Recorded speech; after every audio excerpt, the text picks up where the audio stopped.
Hello friends, ഇന്നത്തെ എപ്പിസോഡിൽ അനഘ അവന്തികയോട് പറഞ്ഞു ചേച്ചിയെ അവൾ മനഃപൂർവ്വം വീഴ്ചതാണ്. അതിനു പിന്നിൽ മറ്റെന്തോ ദുരുദ്ദേശം കൂടിയുണ്ട്. ചേച്ചി കുറച്ചു ദിവസത്തേക്ക് മറ്റെവിടേക്കും പോകാതെ വീട്ടിൽ തന്നെ ഉണ്ടാകണം. അതാണ് അവളുടെ ലക്ഷ്യം. അതുകൊണ്ടാണ് അവൾ ഇങ്ങനെ ഒരു പണി ചേച്ചിക്ക് നേരെ തന്നത്. അത് മാത്രമല്ല, ആ സന്ധ്യയുമായിട്ട് ഈ അടുത്തിടെയായി എല്ലാ ദിവസവും പുറത്തു പോകുന്നുണ്ട്. അത് ചേച്ചി ശ്രദ്ധിക്കുന്നില്ലേ? അവരുടെ നീക്കങ്ങൾ മറ്റെന്തോ ദുരുദ്ദേശത്തോടെയാണ്. നമുക്കെതിരെ എന്തോ പ്ലാൻ അവർ തയ്യാറാക്കുന്നുണ്ടെന്നാണ് എനിക്ക് തോന്നുന്നത് എന്ന് അനഘ അറിയിച്ചു. അത് കേട്ടതും അവന്തിക പറഞ്ഞു, വരട്ടെ, അവൾ എന്താ ചെയ്യാൻ പോകുന്നതെന്ന് നമുക്ക് നോക്കാം. എന്തായാലും ആ സന്ധ്യക്കും അർച്ചനയ്ക്കും ചേർന്നാൽ നമ്മളെ ഏതെങ്കിലും രീതിയിൽ തകർത്ത് കളയാൻ അവർക്ക് രണ്ടുപേർക്കും കഴിയില്ല. അതോർത്ത് നീ ആശങ്കപ്പെടണ്ട. അവൾ എന്തെങ്കിലും പദ്ധതി പ്ലാൻ ചെയ്തിട്ടുണ്ടെങ്കിൽ തന്നെ ഒരിക്കലും അവൾക്ക് നമ്മുടെ മുന്നിൽ വിജയിക്കാൻ കഴിയില്ല. അത് തീർച്ചയാണ്. അവൾ ഒരിക്കലും നമുക്ക് മുന്നിൽ ജയത്തോടെ വന്ന് നിൽക്കില്ല.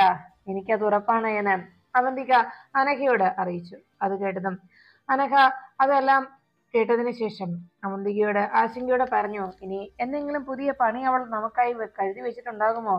അത് കേട്ട അവന്തിക തൽക്കാലം അവൾക്ക് അങ്ങനെയൊന്നും ചെയ്യാൻ കഴിയില്ല എന്ന ആത്മവിശ്വാസത്തിൽ തല കുലുക്കി അങ്ങനെ ഇരിക്കുന്ന സമയത്ത് അർച്ചനയും സന്ധ്യ ഡോക്ടറും കൂടി പ്രദീപ് എന്ന ഡ്രൈവറെയും കൂട്ടി ഹരിഹരന്റെ വീട് അന്വേഷിച്ച് യാത്ര തുടങ്ങും.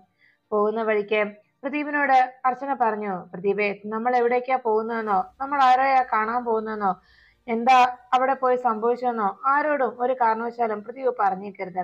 അത് മാത്രമല്ല, ഇനി ആരെങ്കിലും ചോദിച്ചാൽ തന്നെ പ്രദീപ് ഒരിക്കലും അതിനെക്കുറിച്ചൊന്നും യാതൊന്നും പറയാൻ തയ്യാറാകരുതെന്നും, ഫോണിൽ ആരെങ്കിലും വിളിച്ചു ചോദിച്ചാലും എവിടെയാണ് പോകുന്നതെന്ന് മറ്റെന്തെങ്കിലും പറയാൻ പാടുള്ളൂ എന്നും പ്രദീപിനോട് അർച്ചന ഓർമ്മിപ്പിച്ചു. അത് കേട്ടതും പ്രദീപ് അങ്ങനെ തന്നെ ചെയ്യുകയുള്ളൂ എന്ന് വാക്ക് നൽകി. ഈ സമയത്ത് അർച്ചന ആകെ ടെൻഷനോടെ ഇരിക്കുന്നത് കണ്ട് സന്ധ്യ ഡോക്ടർ ചോദിച്ചു, എന്തു പറ്റി അർച്ചന? അർച്ചന വല്ലാത്ത ടെൻഷനിലാണല്ലോ എന്ന് പറഞ്ഞതും അർച്ചന പറഞ്ഞു, ഡോക്ടറെ, നമ്മളിപ്പോ നന്ദേട്ടനെ അവിടെ കണ്ടെത്താൻ കഴിയുമെന്നത് നമ്മുടെ പ്രതീക്ഷ മാത്രമാണല്ലോ, നമ്മുടെ വെറും ഒരു ധാരണ മാത്രം. ആ ധാരണ വെച്ച് നമ്മൾ മുന്നോട്ട് പോകുമ്പോൾ ഇനി അവിടെ നന്ദേട്ടനെ കണ്ടെത്താൻ കഴിഞ്ഞില്ല എങ്കിൽ അത് ഇത്രയും നാളും നമ്മൾ പ്രയത്നിച്ചതൊക്കെ വെറുതെ ആവില്ലേ? ഈ ഓട്ടപ്പാച്ചിലൊക്കെ വെറുതെ ആയി പോകില്ലേ എന്ന് സന്ധ്യ ഡോക്ടറോട് നിരാശയോടെ അർച്ചന ചോദിച്ചു. അത് കേട്ടതും അർച്ചനയോട് സന്ധ്യ ഡോക്ടർ പറഞ്ഞു, അങ്ങനെ ആശങ്കപ്പെടാണ്ട. കാരണം നന്ദന് ഒന്നും സംഭവിച്ചിട്ടില്ല എന്ന് നമുക്ക് ഏകദേശം വ്യക്തമായി കഴിഞ്ഞല്ലോ. അതുകൊണ്ട് തന്നെ ഇവിടെ നമ്മൾ അന്വേഷിച്ചു ചെല്ലുന്ന വീട്ടിൽ നന്ദനെ കണ്ടെത്താൻ കഴിഞ്ഞില്ല എങ്കിൽ തീർച്ചയായിട്ടും നന്ദൻ എവിടെയുണ്ട് എന്ന് നമ്മൾ അന്വേഷിച്ച് കണ്ടെത്തിയിരിക്കും. അങ്ങനെ നന്ദനെ കണ്ടെത്തിയതിനു ശേഷം മാത്രമേ നമ്മുടെ ഈ തെരച്ചിലും അവന്തിക്ക് നേരെയുള്ള നമ്മുടെ നീക്കങ്ങളും അവസാനിക്കും. നന്ദനെ കണ്ടെത്തി കഴിഞ്ഞാൽ നമ്മൾ പ്രതീക്ഷിക്കുന്നത് പോലെ നന്ദൻ അവിടെ ഉണ്ടെങ്കിൽ ഈ പ്രശ്നങ്ങൾക്കെല്ലാം ഉത്തരം നന്ദനിൽ നിന്ന് തന്നെ നമുക്ക് കണ്ടെത്താനും കഴിയും. അത് തീർച്ചയാണ്. അവന്തികയുമായിട്ടുള്ള എല്ലാ പ്രശ്നങ്ങളുടെയും കാരണം അവന്തികയെ ചെയ്തു കൂട്ടുന്ന എല്ലാ നീച പ്രവൃത്തികളും ഒക്കെ നന്ദൻ തന്നെ മറ്റുള്ളവർക്ക് മുന്നിൽ അറിയിച്ചോളും. അതുകൊണ്ട് നന്ദനെ കണ്ടെത്തിയാൽ ഏറെക്കുറെ പ്രശ്നങ്ങളെല്ലാം നമുക്ക് പരിഹരിക്കാൻ കഴിയുമെന്നത് തന്നെയാണ് എനിക്ക് തോന്നുന്നത് എന്ന് അർച്ചനയോട് സന്ധ്യ ഡോക്ടർ അറിയിച്ചു.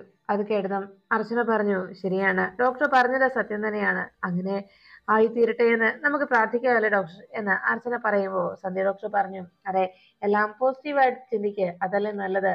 എന്തായാലും അങ്ങനെ സംഭവിക്കും നമുക്ക് കരുതാം എന്ന് പറഞ്ഞതും അർച്ചന പെട്ടെന്ന് പ്രദീപിനോട് പറഞ്ഞു, പ്രദീപെ, വണ്ടി നിർത്ത്.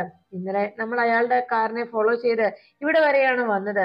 ഇതിനുശേഷം എങ്ങോട്ടാണ് അയാൾ പോയതെന്ന് നമുക്കറിയില്ലല്ലോ. അതുകൊണ്ട് നമുക്കിവിടെ വെയിറ്റ് ചെയ്യാം. എന്തായാലും അയാളെ ദൈവം തന്നെ നമ്മുടെ മുന്നിൽ എത്തിക്കും എന്ന് അർച്ചന സന്ധ്യ ഡോക്ടറോട് പറഞ്ഞു. അങ്ങനെ അവർ കാർ അവിടെ നിർത്തി അയാളുടെ വരവിനായി ഹരിഹരൻ അതുവഴി കാറുമായി വരുന്നത് പ്രതീക്ഷിച്ച് കാത്തുനിന്നു. ഈ സമയത്ത് നെല്ലിശ്ശേരിയിൽ കിച്ചണിൽ ജോലി ചെയ്തുകൊണ്ട് മീരടുത്ത് നിൽക്കുമ്പോഴാണ് ആരോ കോളിംഗ് ബെൽ അടിച്ച ശബ്ദം കേട്ട് വേഗം ചെന്ന് വാതിൽ തുറന്നത്. അപ്പോഴാണ് വാതിക്കൽ അവിടെ ദയാനന്ദ മാഷിനെയും കമലെടുത്തെയും കണ്ടതോടെ വളരെ സന്തോഷത്തോടെ മീര അരികിലേക്ക് ഓടിയെത്തി. അമ്മേ, അച്ഛാ, രണ്ടുപേരും മാത്രമേ ഉള്ളൂ എന്നുള്ള രീതിയിൽ പുറത്തേക്ക് നോക്കി മീര പ്രതീക്ഷയോടെ നോക്കുന്നത് കണ്ട് ഉടനെ കമലെടുത്തി പറഞ്ഞു, മോളെ, ഞങ്ങൾ രണ്ടുപേരും മാത്രമേ വന്നിട്ടുള്ളൂ. അത് കേട്ട ഉടനെ മീര ചോദിച്ചു, അല്ല, അനൂപേട്ടൻ എവിടെയമ്മേ? അപ്പോഴേക്കും അനൂപ് പുറത്ത് മറ്റെന്തോ കാര്യത്തിന് പോയിരിക്കുകയാണ്. അവന്റെ സ്വഭാവം അറിയാലോ, എപ്പോഴും ആ ദേഷ്യം തന്നെയാണ്. അല്ല, ആതിര എവിടെ എന്ന് ചോദിച്ചു. ഉടനെ മോള് മുകളിലുണ്ടമ്മേ എന്ന് മീര മറുപടി നൽകി. ഉടനെ കയ്യിലിരുന്ന കവറ് ഇതങ്ങ് വെച്ചോ എന്ന് പറഞ്ഞ് കമലെടുത്തി മീരയുടെ കയ്യിലേക്ക് കൊടുത്തു. ഇതെന്താ അമ്മേ എന്ന് മീര അന്വേഷിച്ചതും അതെ കുറച്ച് ആപ്പിളും ഓറഞ്ചും മുന്തിരിയും ഒക്കെയാണ് മോൾക്ക് കൊടുക്കാൻ എന്ന് പറഞ്ഞതും ഉടനെ മീരടുത്തി പറഞ്ഞു, എന്റെ അമ്മ ഇവിടുത്തെ ആ ഫ്രിഡ്ജ് ഒന്ന് തുറന്നു നോക്കിക്കേ. ഇവിടുത്തെ ഫ്രിഡ്ജിലുള്ളതിനേക്കാൾ ഏറെയൊന്നും സൂപ്പർ മാർക്കറ്റിൽ പോലും കാണുമെന്ന് എനിക്ക് തോന്നുന്നില്ല. കാരണം ഇവിടെ പുറത്തു പോയ ആരൊക്കെ വന്നാലും അവരെല്ലാം എപ്പോഴും എന്തെങ്കിലും ഫ്രൂട്ട്സുമായിട്ടേ വരികയുള്ളൂ. സച്ചി പോയാലും സന്ദീപ് പോയാലും അർച്ചന പോയാലും ഒക്കെ എപ്പോഴും എന്തെങ്കിലും വാങ്ങിച്ചുകൊണ്ട് വരും. സത്യത്തിൽ ആതിര പ്രസവിച്ചു കഴിഞ്ഞാൽ പോലും അത് തീരുമെന്ന് എനിക്ക് തോന്നുന്നില്ല. അത്രത്തോളം ഉണ്ട് ഇവിടെ എന്ന് പറഞ്ഞു. ഉടനെ അതിനടുത്ത് ചോദിച്ചു, അല്ല ആതിരയും അച്ഛൻ എവിടെ എന്ന് ചോദിച്ചിട്ടും ആതിര മുകളിലുണ്ട്. പിന്നെ അച്ഛൻ പുറത്തേക്ക് എവിടെ പോയിരിക്കുകയാണ്. അച്ഛനും അമ്മയും വാ ഇവിടെ ഇരിക്കേ എന്ന് പറഞ്ഞു. ഉടനെ മീര ആതിരയെ വിളിച്ചു, ആതിരെ നീങ്ങി വന്നേ, നിന്നെ കാണാൻ രണ്ടുപേരും വന്നിരിക്കുന്നു എന്ന് പറഞ്ഞിട്ട് ഞാൻ എന്തായാലും അച്ഛനും അമ്മയ്ക്കും ചായ എടുത്തോണ്ട് വരാട്ടോ, ഇവിടെ ഇരിക്കച്ചാ എന്ന് പറഞ്ഞ് അച്ഛൻ വേഗം മീരടുത്തേയും ആ സാധനങ്ങളുമായി അകത്തേക്ക് പോയി. ഇത് കണ്ട ഉടനെ ദയാനന്ദ മാഷ് ഉടനെ കമലടുത്തിയോട് പറഞ്ഞു, അതെ മീര ഈ വീട്ടിലെ ആളായി അങ്ങ് മാറിയല്ലേ എന്ന് ചോദിച്ചതും അതെ മാഷെ എന്ന് പറഞ്ഞ് കമലടുത്തി ചിരിച്ചു. അപ്പോഴേക്കും താഴേക്ക് ഇറങ്ങി വരുന്ന ആതിര അമ്മയെ കണ്ടതോടെ അമ്മയെ എന്ന് വിളിച്ചുകൊണ്ട് അച്ഛന്റെ അമ്മയിലേക്കും അരികിലേക്ക് ആതിര ഓടിയെത്തുന്നു. ആതിരെ കണ്ടതും കമലയെടുത്തി മോളെ ചേർത്ത് പിടിച്ച് ഉമ്മ കൊടുത്തു. അമ്മേ അനൂപേട്ടന് പിണക്കമൊന്നും മാറിയില്ലേ അമ്മേ എന്ന് ചോദിച്ചതും കമലയെടുത്തി പറഞ്ഞു, അവന്റെ സ്വഭാവം മോൾക്കറിയാവുന്നതല്ലേ, പിന്നെ എല്ലാം തിരിച്ചറിയുന്ന പ്രായമായല്ലോ, ഇനി അവൻ സ്വയം മാറി വരട്ടെ, അല്ലാതെ എന്ത് ചെയ്യാനാണ് എന്ന് പറഞ്ഞു. മോളെപ്പോഴും സന്തോഷിച്ചിരിക്കണം കേട്ടോ, വിഷമമൊന്നും മോളുടെ മനസ്സിനെ ഒരിക്കലും അലട്ടരുത് എന്ന് പറഞ്ഞതും അല്ല വേറെന്തുണ്ട് ഇവിടെ വിശേഷം, എല്ലാവരും എങ്ങനെയാ മോളോട് എന്ന് ചോദിച്ചു. അപ്പോഴേക്കും ആതിര പറഞ്ഞു, എല്ലാവർക്കും എന്നെ വലിയ ഇഷ്ടമേ, എല്ലാവർക്കും വലിയ കാര്യവുമാണ് എന്ന് ആതിര പറഞ്ഞു. അതെല്ലാം കേട്ട് സന്തോഷത്തോടെ ദയാനന്ദ മാഷും കമലയെടുത്തിയും അങ്ങനെ പോകുമ്പോ പെട്ടെന്ന് ദയാനന്ദ മാഷ് പറഞ്ഞു, മോളെ നിന്റെ ആവശ്യങ്ങൾക്കൊന്നും ഇവിടെ ആരെയും ബുദ്ധിമുട്ടിച്ചേക്കരുത്, മോൾക്ക് എന്ത് കാര്യം ഉണ്ടെങ്കിലും മോള് അച്ചുവിനോടും നീലെടുത്തിയോടും മാത്രം പറഞ്ഞാൽ മതി കേട്ടോ എന്ന് ദയാനന്ദ മാഷ് അറിയിച്ചു. എനിക്ക് അങ്ങനെ പ്രത്യേകിച്ചൊന്നും ഇല്ലച്ചാ, അച്ഛനതൊന്നും ഓർത്ത് വിഷമിക്കണ്ട എന്ന് ദയാനന്ദ മാഷിനെ സമാധാനിപ്പിച്ചു. അല്ല സേതുവില്ലേ ഇവിടെ എന്ന് ചോദിച്ചതും അച്ഛൻ പുറത്തേക്ക് എവിടെ പോയിരിക്കുകയാണ് എന്ന് ആതിര മറുപടി നൽകി. അപ്പോഴേക്കും മാഷും കമലർത്തിയോ എന്ന് ചോദിച്ചുകൊണ്ട് അവന്തിക പതുക്കെ ചെട്ടി അവിടേക്ക് എത്തി. അവന്തിക കണ്ടതും കമലർത്തിയും ദയാനന്ദ മാഷും അവന്തിക ഇവിടെ ഉണ്ടായിരുന്നോ എന്ന് അന്വേഷിച്ചു.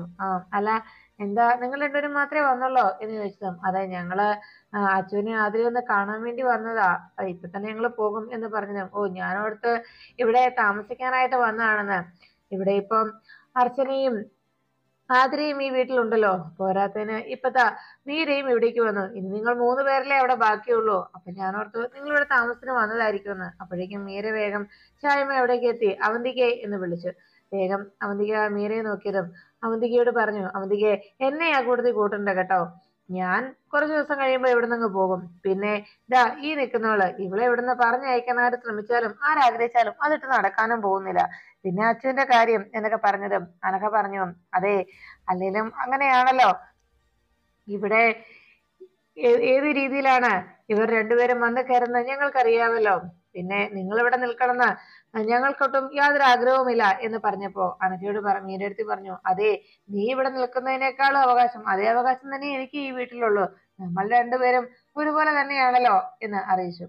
പിന്നെ ബന്ധുക്കളൊക്കെ ഉണ്ടെങ്കിൽ അവര് വീട്ടിൽ ഇതുപോലെ വരികയും ചെയ്യും എന്ന് അറിയിച്ചപ്പോ ഉടനെ അവന്തിക്ക് അനഘ പറഞ്ഞു, അതെ ഞങ്ങൾക്കും ബന്ധുക്കളൊക്കെ ഉണ്ട് എന്ന് പറഞ്ഞ് എല്ലാ ആഴ്ചയും ഇങ്ങനെ ഇവിടെ വന്ന് നിരങ്ങാറില്ല എന്ന് അനഘ പറഞ്ഞത് കേട്ട് മീരടുത്തി പറഞ്ഞു, അതെ ബന്ധുക്കളൊക്കെ ഉണ്ടായിരിക്കും, പക്ഷെ ബന്ധുത്വത്തിന് സ്നേഹബന്ധത്തിന്റെ ആഴമുണ്ടാവില്ല, അതുകൊണ്ടാണ് ബന്ധുക്കൾ ഉണ്ടെങ്കിൽ പോലും അവർ തമ്മിൽ സ്നേഹത്തിലായിരിക്കണം, എന്നാലേ ഇതുപോലെ ആളുകൾ വീട്ടിൽ അന്വേഷിച്ച് വരികയുള്ളൂ എന്നറിയിച്ചു. ഉടനെ ജയന്ത മാഷ് പറഞ്ഞു, മീരെ വേണ്ട മതി എന്ന് പറഞ്ഞപ്പോ അവന്തിക പറഞ്ഞു, അതെ മാഷെ പറയട്ടെ മീരയുടെ ഈ സ്വഭാവം, മീരയുടെ ഈ സംസാരം അതൊന്നും അങ്ങനെ ഇല്ലാതാകുന്നതല്ലോ, അത്ര പെട്ടെന്നൊന്നും മീരയെ ആർക്കും കൺട്രോൾ ചെയ്ത് നിർത്താനും കഴിയില്ല, അതാണ് മീരയുടെ പ്രകൃതം. അതുകൊണ്ട് മീര ഇങ്ങനെ പറഞ്ഞോട്ടെ, മീരയെ ഞങ്ങൾ കുറ്റവും പറയുന്നില്ല, കാരണം ചുറ്റുപാടുകൾ ജീവിക്കുന്ന സാഹചര്യവും ചുറ്റുപാടും അങ്ങനെയുള്ളതായതുകൊണ്ട് മീരയുടെ ഈ സംസാരത്തെ ആർക്കും കുറ്റപ്പെടുത്താൻ കഴിയില്ലല്ലോ എന്ന് മീരയെ കുറ്റപ്പെടുത്തിക്കൊണ്ട് അവന്തിക അറിയിച്ചു. ഉടനെ മാഷ് പറഞ്ഞു, അതെ അവന്തിക്ക് ഞങ്ങൾ ഇവിടെ വന്നത് അവന്തിക്ക് ഇഷ്ടമായില്ലെങ്കിൽ ഞങ്ങൾ പോയിക്കോളാം, അതിന് ഇങ്ങനെ കുത്തുവാക്കുകൾ മനസ്സിനെ വേദനിപ്പിക്കുന്ന രീതിയിൽ പറയേണ്ടതില്ല. അപ്പോഴേക്കും കമലടുത്തി പറഞ്ഞു, അതെ ഞങ്ങൾ വന്നത് ഞങ്ങളുടെ മക്കളെ കാണാനാണ്, അച്ചുവിനെ ആതിരയും, ഞങ്ങള് ഇപ്പൊ തന്നെ ഇറങ്ങിക്കോളാം ഇവിടുന്ന്, അതിന് മീര ഇങ്ങനെ അവന്തിക്ക് ഇങ്ങനെ മോശമായി സംസാരിക്കേണ്ടതില്ല എന്ന് കമലടുത്തി അറിയിച്ചു. സച്ചി പറഞ്ഞിട്ടാണ് വന്നതെന്നുള്ള കാര്യം പോലും മറച്ചു വെച്ചുകൊണ്ട് അവരിങ്ങനെ സംസാരിക്കുന്നത് കേട്ട് ഉടനെ അവന്തിക പറഞ്ഞു, അതെ, എനിക്ക് ഇഷ്ടമായില്ല, അതുകൊണ്ട് തന്നെയാ എന്നിങ്ങനെ പറയുമ്പോ ആതിര ഞെട്ടലോടെ നോക്കി. അപ്പോഴേക്കും കമലടുത്തിയും നേരത്തെ മാഷും പരസ്പരം നോക്കുമ്പോ അവന്തിക പറഞ്ഞു, അയ്യോ അങ്ങനെയല്ല കേട്ടോ, ഞാനിവിടെ നിങ്ങൾ വരുന്നത് ഇഷ്ടമായില്ല എന്ന് പറഞ്ഞത് അങ്ങനെയല്ല. കാരണം നിങ്ങൾ ഇവിടെ വന്നിങ്ങനെ മക്കളുമായിട്ട് ഇടപഴകുന്നതും ഇങ്ങനെ സംസാരിക്കുന്നതൊക്കെ ചിലപ്പോ അച്ഛന് ഇഷ്ടമായെന്ന് വരില്ല. എന്തിനാ വെറുതെ ഒരു പ്രശ്നം ഉണ്ടാക്കുന്നത് എന്ന് കരുതി ഞാൻ പറഞ്ഞതാണ്. ഇവിടെ വെറുതെ ഒരു പ്രശ്നം ഉണ്ടാകണ്ടല്ല എന്ന് കരുതി ഞാൻ പറഞ്ഞത്, അല്ലാതെ വേറൊന്നുമല്ല എന്ന് അവന്തിക അറിയിച്ചു. ഉടനെ തന്നെ ജയന്തമാഷ പറഞ്ഞു, അവന്തികയെ, ഞങ്ങള് ഇനി അധികം നേരം ഇവിടെ നിൽക്കുന്നില്ല. കമലേ, വാ നമുക്കിറങ്ങാം. നമുക്ക് നമ്മുടെ മകളെ കാണാനുള്ള ആഗ്രഹത്തിൽ ഇവിടെ വന്നത്. ആതിരയെ നമ്മൾ കണ്ടു, ഇനി നമുക്ക് പോയേക്കാം എന്ന് പറഞ്ഞു. ഉടനെ അവന്തിക പറഞ്ഞു, അല്ല, നിങ്ങൾക്ക് നിർബന്ധമാണെങ്കിൽ ഇവിടെ നിൽക്കാം, ഞാൻ അതിനൊന്നും എതിരൊന്നും പറയുന്നില്ല. വെറുതെ അച്ഛൻ വരുമ്പോ ഒരു പ്രശ്നം ഈ വീട്ടിൽ ഉണ്ടാകേണ്ട എന്ന് കരുതി ഞാൻ പറഞ്ഞതേ ഉള്ളൂ എന്ന് പറയുമ്പോ ജയന്തമാഷ് പറഞ്ഞു, കമലെ, നമുക്ക് ഇവിടെ നിന്ന് പോയേക്കാം, ഇനി നമ്മളായിട്ടൊരു പ്രശ്നം ഇവിടെ ഉണ്ടാക്കണ്ട എന്ന് പറഞ്ഞ് ഞങ്ങൾ ഇറങ്ങാൻ മോളെ എന്ന് പറഞ്ഞ് ജയന്തമാഷും കമലടുത്തേയും പോകാൻ തുടങ്ങുമ്പോ അച്ഛാ, അമ്മേ എന്ന് വിളിച്ചുകൊണ്ട് സച്ചി അവിടേക്ക് എത്തി. അല്ല, നിങ്ങൾ എപ്പോഴാ വന്നത്? വന്നിട്ട് എന്താ എന്നെ വിളിക്കാതിരുന്നത് എന്ന് ചോദിച്ചു. അല്ല, നിങ്ങൾ ഇറങ്ങാൻ തുടങ്ങുകയായിരുന്നോ എന്ന് സച്ചി അന്വേഷിച്ചതും അവന്തിയെ, അല്ല, നിങ്ങൾ ഇന്ന് എപ്പോ പോകുന്നത്? ആരെല്ലാം ഇതെല്ലാം പറഞ്ഞോ എന്ന് ചോദിച്ചതും അവന്തിയെ പറഞ്ഞു, അതെ, ഞാനാ പറഞ്ഞത്. ഇവരിവിടെ നിൽക്കുന്നത് ചിലപ്പോൾ അച്ഛൻ ഇഷ്ടമായെന്ന് വരില്ല, അതുകൊണ്ട് ഇവരോട് പോയിക്കോളാൻ ഞാൻ തന്നെ അറിയിച്ചത്. അച്ഛൻ പുറത്തു പോയിരിക്കുകയാണല്ലോ, മടങ്ങി വരുമ്പോ ഇവരെ ഇവിടെ കണ്ടാൽ അച്ഛന് ചിലപ്പോ ദേഷ്യമായാലോ എന്നോർത്ത് ഞാൻ ഇവരോട് പൊയ്ക്കോളാൻ പറഞ്ഞതാണ് എന്ന് അവന്തിക അറിയിച്ചു. അത് കേട്ടതോടെ ശശി പറഞ്ഞു, അതിന് എടുത്തി ഇവരെ ഞാനാ വിളിച്ചത്. ഞാൻ വിളിച്ചിട്ടാ ഇവരിവിടേക്ക് വന്നത്. അച്ഛനും അമ്മയും ഈ വീട്ടിലേക്ക് അവരുടെ മക്കളെ കാണാനായിട്ട് വന്നതാണ്. അതിന് അവരെ ആർക്കും കുറ്റം പറയാനോ തടയാനോ ആവില്ല എന്ന് പറയുന്നു ശശി. അത് കേട്ടതും അവന്തിക പറഞ്ഞു, അല്ല ശശി, വെറുതെ ഒരു പ്രശ്നം ഇവിടെ ഉണ്ടാകണ്ട എന്ന് കരുതിയാണ് എന്ന് പറഞ്ഞതും ശശി ചോദിച്ചു, എന്ത് പ്രശ്നം? ആരുണ്ടാക്കാൻ? അങ്ങനെ അച്ഛൻ ഒരു പ്രശ്നവും ഉണ്ടാക്കില്ല. അഥവാ എന്തെങ്കിലും പ്രശ്നം ഉണ്ടാക്കിയാൽ ഞാൻ അത് നോക്കിക്കോളാം. കാരണം ഞാൻ വിളിച്ചിട്ട് വന്നതാണല്ലോ. അതുകൊണ്ട് ആരെന്ത് പ്രശ്നം ഉണ്ടാക്കിയാലും അത് പരിഹരിക്കേണ്ട ചുമതലയും എനിക്ക് തന്നെയല്ലേ ഉള്ളത് എന്ന് ചോദിച്ചതും സച്ചിയോട് അവന്തിക പറഞ്ഞു, അങ്ങനെ സച്ചി, നീ മാത്രം പ്രശ്നം പരിഹരിച്ച പോരല്ലോ, ഈ വീട്ടിൽ ഒരു പ്രശ്നം ഉണ്ടാകാതെ അതിനെ ഒഴിവാക്കി കളയേണ്ടത് എന്റെ കൂടെ കടമയല്ലേ എന്ന് അവന്തിക പറഞ്ഞത് കേട്ട സച്ചി പറഞ്ഞു, അവന്തിക അടുത്തേ, ഇവിടെ ആതിരയുടെയും അർച്ചനയുടെയും അച്ഛനമ്മമാരാണ് ഇവർ രണ്ടുപേരും. അവരെ കാണാൻ ഇവർക്ക് എപ്പോ വേണമെങ്കിലും ഇവിടെ വരാം, അതിൽ യാതൊരു പ്രശ്നവുമില്ല എന്ന് സച്ചി അറിയിച്ചു. ഉടനെ അനഘ പറഞ്ഞു, അതെ സച്ചിയുടെ പറഞ്ഞ് മനസ്സിലാകാഞ്ഞിട്ടാണ് ഇവരിവിടെ വരുന്നത്. നമുക്കും അങ്കിളിനും ഇഷ്ടമല്ല എന്നാ പറഞ്ഞത്, അക്കാര്യം പറഞ്ഞുള്ളൂ എന്ന് പറയുമ്പോ ചേച്ചി പറഞ്ഞത് അങ്ങനെയാണ് എന്ന് പറഞ്ഞ് അനഘ സംസാരിക്കുന്നത് കേട്ട് നിർത്തടി എന്ന് ദേഷ്യപ്പെട്ടുകൊണ്ട് സച്ചി അനഘയുടെ അരികിലേക്ക് ചെന്നു. നിന്റെ കാര്യം അഭിപ്രായം ആരെങ്കിലും ഇവിടെ ചോദിച്ചോ? നിന്റെ കാര്യം എന്തെങ്കിലും ഇവിടെ സംസാരിച്ചാൽ മാത്രം നീ അഭിപ്രായം പറഞ്ഞാൽ മതി.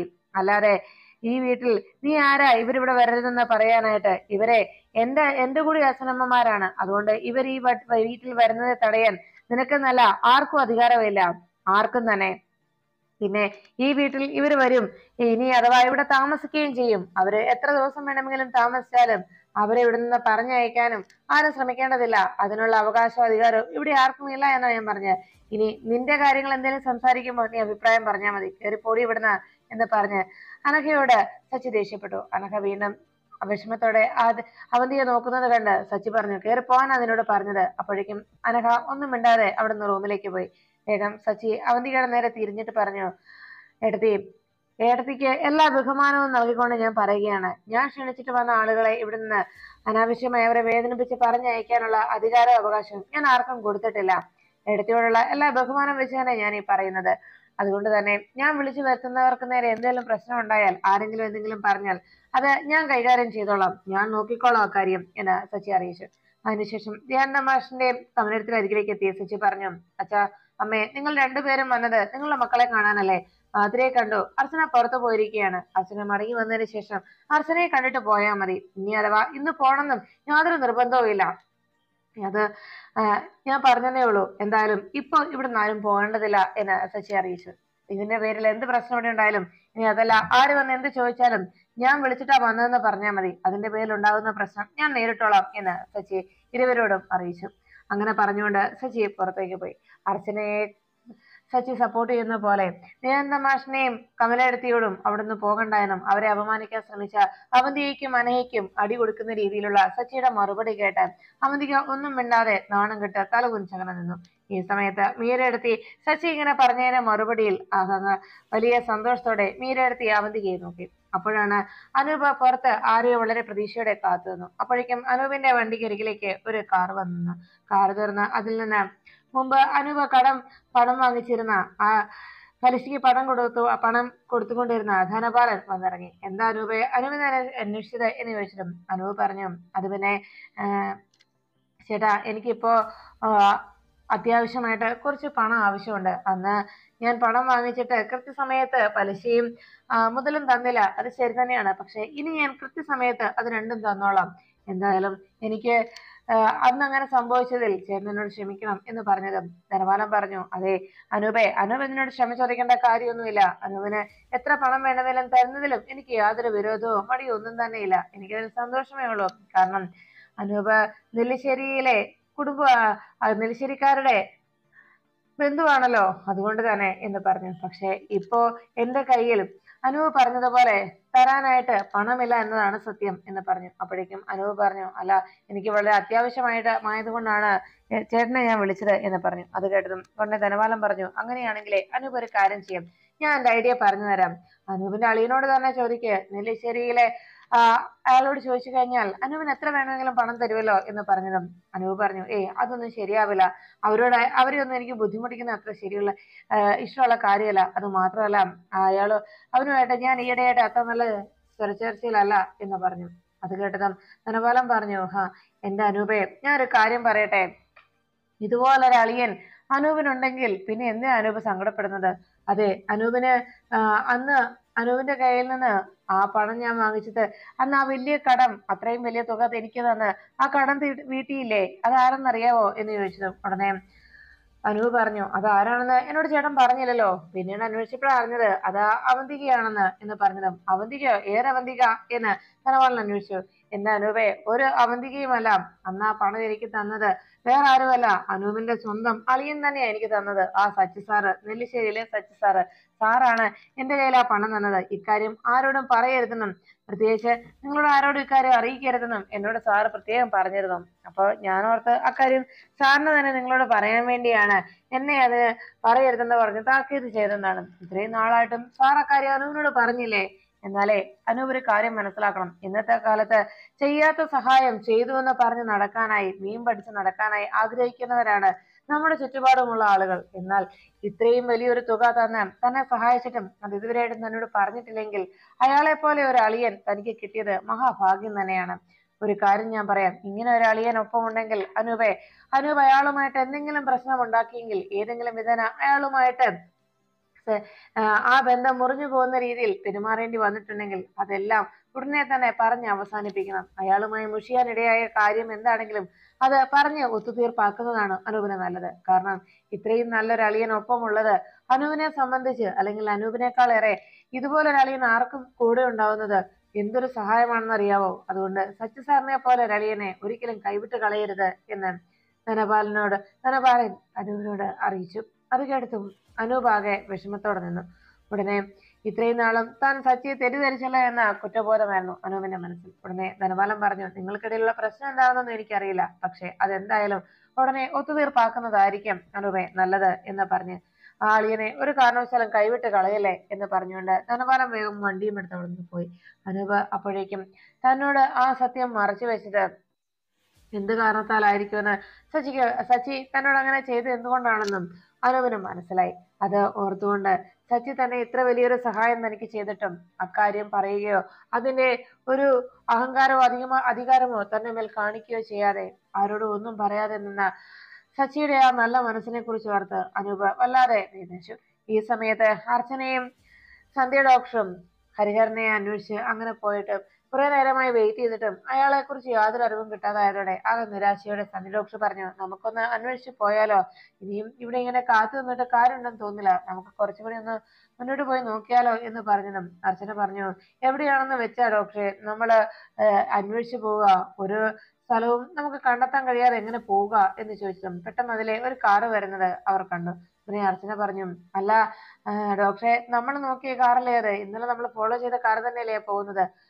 പ്രതിഭയെ ആ വണ്ടിയെ ഫോളോ ചെയ്തു. ഒരു കാരണവശാലും അയാളെ ഫോളോ ചെയ്ത നമ്മൾ പോകുന്നതിന് അയാൾക്ക് തോന്നാത്ത വിധത്തിൽ വേണം എന്ന് പറഞ്ഞു. അത് കേട്ടതും ശരി മേഡം എന്ന് പറഞ്ഞ് അയാൾ പതുക്കെ കാറ് സ്റ്റാർട്ട് ചെയ്ത് ഹരിഹരന്റെ വണ്ടിക്ക് പിന്നാലെ പുറപ്പെട്ടു. അങ്ങനെ ഹരിഹരന്റെ വണ്ടിയെ ഫോളോ ചെയ്ത് അർച്ചനയും സന്ധ്യ ഡോക്ടറും അങ്ങനെ മുന്നോട്ട് പോയി. കുറച്ചു ദൂരം പോയി കഴിയുമ്പോഴേക്കും അങ്ങനെ ഒറ്റപ്പെട്ട ഒരു സ്ഥലത്തേക്ക് കാറ് പോകുന്നതായിട്ട് മനസ്സിലാക്കി. ഉടനെ അർച്ചന പറഞ്ഞു, പ്രതിഭ വണ്ടി ഇനി ഇവിടെ നിർത്തിക്കൂ. അത് കേട്ടതും സന്ധ്യ ഡോക്ടർ ചോദിച്ചു, എന്താ എന്താ ഇവിടെ വണ്ടി നിർത്താൻ പറഞ്ഞത്? അല്ല, ഇനി മുന്നോട്ട് പോയ അധികം വീടുകളോ ഇനി അതല്ല റോഡോ ചിലപ്പോൾ അവസാനിക്കുകയോ മറ്റോ ചെയ്യുകയാണെങ്കിൽ അയാൾക്ക് ചിലപ്പോൾ സംശയം തോന്നിയേക്കും. അതുകൊണ്ട് നമുക്ക് ഇവിടെ നിന്നിട്ട് പതുക്കെ പോയി അന്വേഷിക്കാം. ഞാനൊന്ന് പോയി നോക്കിയിട്ട് വരാം എന്ന് പറഞ്ഞു. അപ്പോഴേക്കും സന്ധ്യ ഡോക്ടർ പറഞ്ഞു, അയ്യോ അർച്ചന, അത് വേണ്ട, അത് ശരിയാവില്ല, അപകടം ഉണ്ടാക്കുന്ന കാര്യമാണത് എന്നറിയിച്ചു. ഉടനെ അർച്ചന പറഞ്ഞു, കുഴപ്പമില്ല ഡോക്ടറെ, ഞാൻ പോയി നോക്കാം, ഒരു പ്രശ്നവും വരില്ലെന്നേ എന്ന് പറഞ്ഞു. സന്ധ്യ ഡോക്ടർ പറഞ്ഞു, വേണ്ട അർച്ചന, ചിലപ്പോ അയാൾക്ക് അർച്ചനയൊക്കെ നേരത്തെ തന്നെ അറിയാവുന്നതാണെങ്കിലോ, അതുകൊണ്ട് വേണ്ട, അല്ലെങ്കിൽ ഞാൻ കൂടെ വരാം എന്ന് പറഞ്ഞു. അപ്പോഴേക്കും അർച്ചന പറഞ്ഞു, വേണ്ട ഡോക്ടറെ, ഇനി അഥവാ എന്തെങ്കിലും പ്രശ്നം ഉണ്ടായാൽ, എന്തെങ്കിലും അപകടം സംഭവിച്ചാൽ തന്നെ അത് എനിക്ക് മാത്രമല്ലേ സംഭവിക്കുകയുള്ളൂ എന്ന് പറഞ്ഞതും സന്ധ്യ ഡോക്ടർ പറഞ്ഞു, എങ്കിലും അർച്ചന എന്ന് പറഞ്ഞതും ഇല്ല ഇല്ല ഡോക്ടറെ, ഒരു പ്രശ്നം ഉണ്ടാവില്ല, ഞാൻ പോയിട്ട് വരാം എന്ന് പറഞ്ഞ് അർച്ചന ധൈര്യപൂർവ്വം കാറിൽ നിന്ന് ഇറങ്ങുന്നു. ഈ സമയത്ത് ഹരിഹരൻ വീട്ടിലെത്തിയതിനു ശേഷം നന്ദന്റെ റൂം തുറന്ന് ഭക്ഷണവുമായി നന്ദന്റെ അരികിലേക്ക് എത്തി. ദാ എടുത്ത് കഴിക്കുക എന്ന് പറഞ്ഞ് ആ പ്ലേറ്റ് കയ്യിലേക്ക് വെച്ചു കൊടുത്തു. നന്ദൻ അതെടുത്ത് കഴിക്കാനായി ഒരുങ്ങിയതും പെട്ടെന്ന് ആ പ്ലേറ്റിൽ നിന്ന് സ്മെല്ല് വരുന്നത് നന്ദന് മനസ്സിലായി. നന്ദൻ മണത്തു നോക്കിയിട്ട് ചോദിച്ചു, ഇത് പഴകിയ ചോറാണോ? അത് കേട്ടതും ഉടനെ ഹരിഹരൻ പറഞ്ഞു, അതെ, ഇന്നലെ വാങ്ങിച്ചു വെച്ചതാണ് എന്ന് പറഞ്ഞു. ഉടനെ നന്ദൻ അതെടുത്ത് തിരിച്ച് ആ ബെഡിലേക്ക് അങ്ങ് വെച്ചതും ഹരിഹരൻ പറഞ്ഞു, അതെ, നിനക്ക് സമയാസമയം കൃത്യസമയത്ത് ഫാസ്റ്റ് ഫുഡ് വാങ്ങിച്ചു തരാനൊന്നുമല്ല ഞാൻ ഇവിടെ നിൽക്കുന്നത്. അതൊന്നുമല്ല എന്റെ ജോലി. പിന്നെ ഇപ്പൊ ഇത് തന്നെ നിനക്ക് ഞാൻ തരുന്നത് നിന്റെ ജീവൻ നിലനിന്നോട്ടെ എന്നോർത്ത് മാത്രം നിനക്ക് ഭക്ഷണം കൊണ്ടുവന്ന് തന്നത്. അതും ഇത് ഞാൻ തന്നത് തന്നെ നിന്റെ ആയുസ് നിലനിൽക്കട്ടെ എന്ന് കരുതില്ല.